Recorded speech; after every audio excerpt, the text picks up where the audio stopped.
"They're the kings, the most aggressive in the world," he says. They can grow up to 22 or 23 feet long. Star of the popular Netflix series Wild Croc Territory, and owner of an Australian safari camp, Wright has inevitably been compared with late, great crocodile hunter Steve Irwin, that other Aussie conservationist and TV presenter who died tragically in 2006 after being stung by a stingray while diving on the Great Barrier Reef. Just like Irwin, Wright appears to take risks that border on the insane. For his latest series, where he and his team trap killer saltwater crocodiles, or salties, in Australia's Northern Territory, before moving them to safe locations, he regularly finds himself standing astride 18-feet-long beasts, doing his best to avoid the thrashing tails at one end and the monstrous teeth at the other. Being regarded in the same light as Steve Irwin is a pretty big honor, Wright says. He showcased Australia very well and was loved all over the world. Outside of David Attenborough, he was the pinnacle of conservation. Wright never met Irwin but displays a great respect for the late man's legacy, especially the wildlife park that Irwin's widow still runs in Queensland.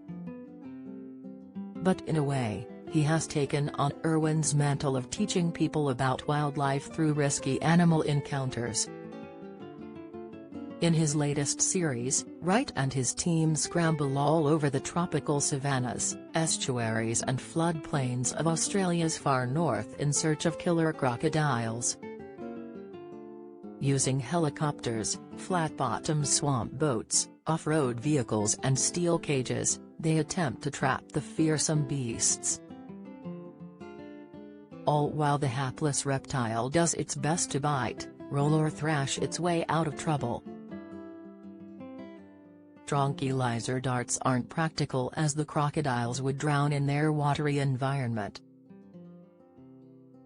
Wright says even using milder drugs to make them sleepy can be risky for the reptiles. "I'm probably the only wrangler who doesn't use drugs to calm them down," he adds. Of course, this means the crocs are livelier than ever. While filming a previous series, Wright had his ankle broken by a large, swishing tail. He was a reasonably big croc, about 14 feet long, he recalls today. "I was going to tie him to a tree and let him calm down a bit. I gave him a little tap on the tail with my foot to hurry him up, and he came back at me with the biggest tail swipe ever." Wright had his legs swept from beneath him, his ankle broken instantly. Another time, a croc's tail flipped him high into the air. "I landed on my neck and was knocked out for a few minutes. I thought I'd broken my neck." In one episode of the new series, things get particularly hairy when Wright's colleague Christopher Willow Wilson trips and falls from a swamp boat into the water, just feet from an angry crocodile. The team pulls him to safety, but it's a close call. A few weeks after filming was completed, Wilson died in a helicopter accident. The series is dedicated to him. Statistically, very few humans are killed in Australia by crocodiles, less than 2 a year, in fact. Down under, you're far more likely to come a crop against sharks, bees, snake sequels or kangaroos. According to a coroner's database, the biggest killers are horses, cows and dogs. But while rare, crocodile attacks can often be gory. Wright remembers one drunk man who trespassed on his safari camp and had his hand bitten off after poking it through a fence. He has even heard of people breaking into other wildlife parks and trying to wrestle crocodiles. What are they thinking? He wonders. they'd be lucky to walk away from that. Unlike these idiots, Wright is armed with years of training in handling wildlife. During his youth, he spent time living all over Queensland and South Australia, even a short period in Papua New Guinea. It was a very transient, gypsy life, he says. I went to 17 different schools, in different areas. From a young age he was intrigued by his country's diverse, and often dangerous wildlife. I used to catch deadly snakes and bring them home, he remembers. Any sick or injured animal, I would bring home to look after. Mom wasn't very impressed, so we did a deal where, if I was allowed a pet snake, I wouldn't bring any wild snakes home. That pet snake turned out to be very impressive indeed, a 10-feet-long carpet python. Still, Wright couldn't resist the lure of wild animals.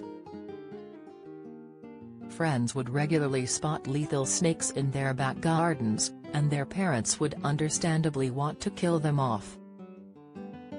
But young Wright would insist on catching them and moving them to safety. Even as a child, relocating dangerous beasts was his mission. Learning at such a young age, you didn't have as much fear, he explains. You didn't think about death. It was a fun childhood.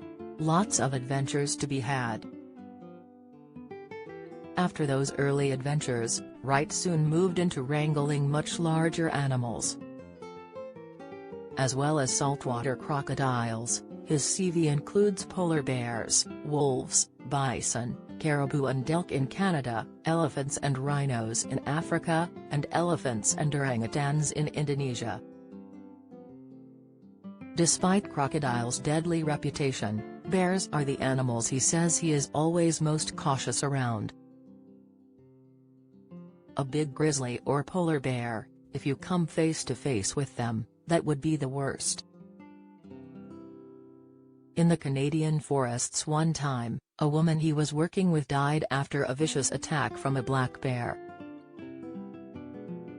Nowadays, it isn't just self-preservation Wright needs to worry about, he has a young family to consider. He already has a 3-year-old son called Banjo, and his wife Kaya, a former model, has just given birth to a baby daughter, Dusty. The dad realizes the Northern Territory isn't the best place to bring up young kids. It's great at certain times of the year, but it's a single bloke's life, he says. During monsoon season, humidity is 90%, and the temperature is 35 degrees every day.